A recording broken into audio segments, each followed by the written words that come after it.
Alright, so here's my latest print on the Creality CR-10. Big behemoth with this little tiny print. Yeah, I know, but hey, look at that. I printed dice. They're actually hollow.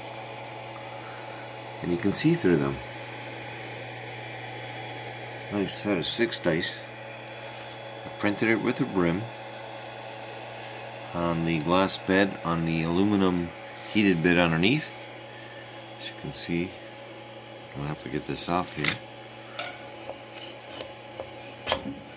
Nice jab underneath.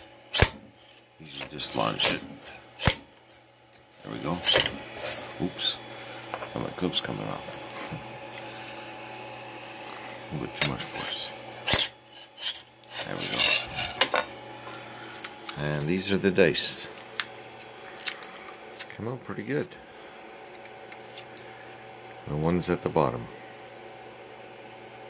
This is the brim on here. Very easy to take off. And as you can see, we got the numbers and they're hollow.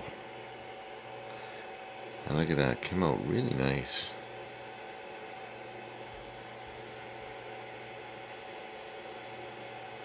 Very important to have a level bed. I use hairspray.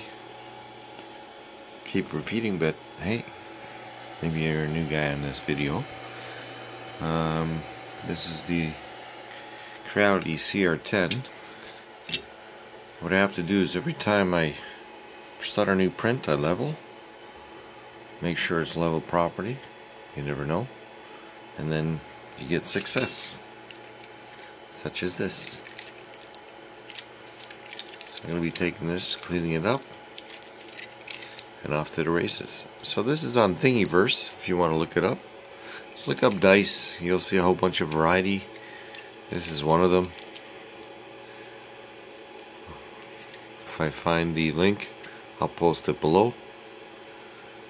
Until next time, for the next print, we'll see what it is. Alright, talk to you later.